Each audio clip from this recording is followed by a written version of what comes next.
बार के गठबंधन नीतीश कुमार को भारी पड़ गया क्या?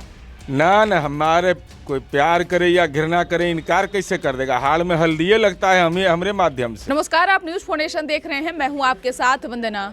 बिहार में महागठबंधन की सरकार को लेकर जिस तरह से लोग आशंका जता रहे थे, अब वह सही होता दिख रहा है। जिस तरह से जदयू के संसदीय बोर्ड के अध्यक्ष उपेंद्र कुशवाहा के सुर बदल चुके हैं। बता दें कि बीते दिन कुछ समय से दिल्ली में थे और दिल्ली में बीजेपी के नेताओं से उनका जो है मुलाकात हुआ, हालचाल जानने पहुंचे, क्योंकि जब बीमार थे उपेंद्र कुशवाहा तो जाहिर सी बात है जदयू के न कोई नेता उनका पूछताछ किया, न आरजेडी के कोई समाचार जानने की कोशिश की।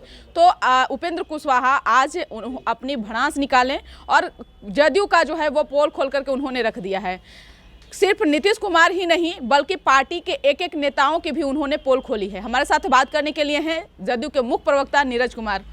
आपने तो जो कहा कि महागठबंधन टूट है, महागठबंधन में कुछ नहीं हो रहा है, लेकिन यहाँ सीधे पासा पलट गया। नहीं, भारतीय जनता पार्टी के बिहार प्रदेश के नेता जिनका खुद राजनीतिक भविष्य अभी कुछ भी नहीं है, वर्तमान में पार्टी के विधायिका में नहीं है, उन लोगों से मिलने के आधार पर माननीय उपेंद्र कुशवाहा जी का किसी राजनीतिक दल में प्रवेश की बात ये मीडिया में चला, जो बिल्कुल बेबुनियाद गलत इसलिए गलत है कि माननीय उपेंद्र कुशवाहा जी उस वैचारिक विचारधारा के हैं जिसने यह संकल्प लिया कि सम्राट अशोक जो गौरवशाली हैं, जो बिहार के गौरव हैं, उन पर जब वैचारिक प्रहार भाजपा और आरएसएस ने किया तो सम्राट अशोक के पक्ष में अंगद की तरह माननीय उपेंद्र कुशवाहा जी खड़े हो गए, कहे खबरदार। कुशवाहा नहीं रहे, नहीं कुशवाहा नहीं रहे। आज उन्होंने साफ तौर से कह दिया कि हमारी पार्टी बार बार पलटी मारी है, यानी नीतीश कुमार को उन्होंने साफ तौर से पलटूराम कहा।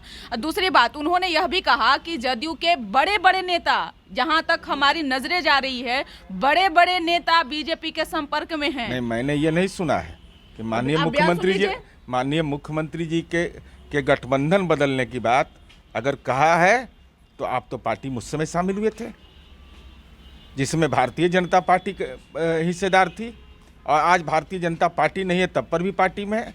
तो उस निर्णय पर जो राज्य कार्यकारिणी की बैठक हुई, जो विधायकों की बैठक हुई थी, उसमें तो सब लोग सहमत थे, इसलिए वह सहमत। हाँ, दूसरा पक्ष है कि पार्टी कमजोर हो रही है, ये तो ये तो सब लोग संकल्प लिए।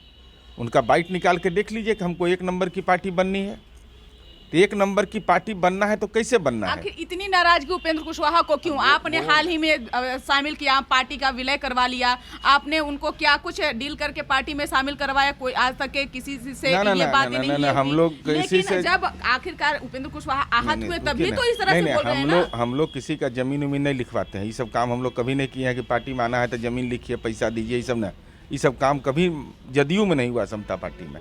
अब उन्होंने शीर्ष नेतृत्व से उनकी समता परिषद पार्टी को लेकर अलग रास्ता नहीं, महात्मा ज्योति फूले परिषद जो है वो उनका संगठन है, और उस संगठन में जनता दल यूनाइटेड ने अपने तमाम जिला कमेटी को ये लिखित निर्देश दिया था कि इस कार्यक्रम में आपको सक्रिय भागीदारी देनी है।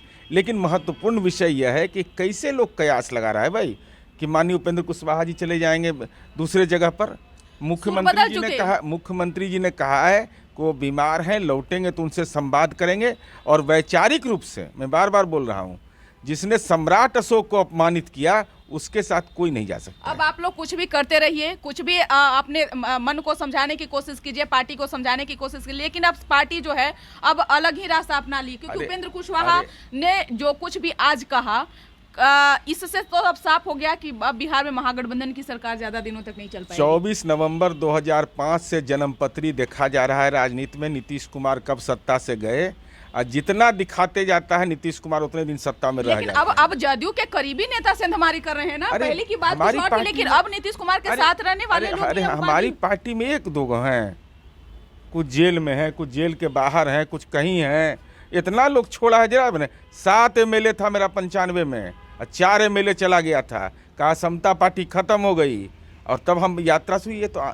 ये अलग विषय है, लेकिन मैं फिर कह रहा हूं कि जो सम्राट अशोक पर कैसे उपेंद्र कुशवाहा को मनाएंगे आप लोग? अरे वो हमारे पार्टी के सम्मानित नेता है, वो हम लोग के नेता हैं, उनको मनाना है, वो तो दूसरे को मनाते हैं। लेकिन बात बिगड़ गई है। नहीं, कोई बिगड़ी नहीं, एकदम फिट है, कहीं कोई दिक्कत नहीं। ऑल इज वेल है, ऑल इज वेल है। लेकिन जिस तरह से वो कह रहे हैं कि जदयू अब कमजोर हो चुका है, हमारी इसी को तो मजबूत करना हम लोग सबको है। कौन सी ऐसी बात उपेंद्र कुशवाहा की आप लोगों ने नहीं मानी? अब ये हमको नहीं मालूम, हम पार्टी के बिहार के प्रवक्ता हुए हैं, संसदीय बोर्ड के देश के, तो हमारा ललन सिंह को भी नहीं छोड़ा। अब हम नहीं जानते हैं, पूरा बयान नहीं सुने, लेकिन हम एक ही बात बोलते हैं कि जो सम्राट अशोक पर वैचारिक हमला हुआ उसका जवाब अगर कोई दिया तो माननीय उपेंद्र कुशवाहा जी ने, और वही जमात के लोग, जिस जमात के जाने की बात हो रही है उसने सम्राट अशोक को अपमानित किया है, ये उपेंद्र कुशवाहा जी इसको बर्दाश्त नहीं कर पाएंगे। इस बार के गठबंधन नीतीश कुमार को भारी पड़ गया क्या? ना, हमारे कोई प्यार करे या घृणा करे, इनकार कैसे कर देगा? हाल में हल्दिए लगता है हमें, हमारे माध्यम से, दूसरा कहाँ उपाय है बिहार में? बहुत बहुत शुक्रिया। तो सुन रहे थे आपके क्या कुछ कहना था नीरज कुमार का। साफ तौर से अपने दिल को मना रहे हैं, अपने मन को मना रहे हैं, लेकिन दिल और मन कहीं और लग चुका है उपेंद्र कुशवाहा का। तो अब कैसे वो मानेंगे, अब ये तो समय तय करेगा। लेकिन जिस तरह से महागठबंधन की सरकार को लेकर के लोग कयास लगा रहे थे कि ज़्यादा दिनों तक नहीं चल पाएगी, तो अब से इसकी शुरुआत जो है वो बिहार में हो चुकी है। इस कर बस इतना ही। बने रहिए न्यूज़4नेशन के साथ। तब तक कि हमारे चैनल को सब्सक्राइब नहीं किया तो कर लीजिए। धन्यवाद।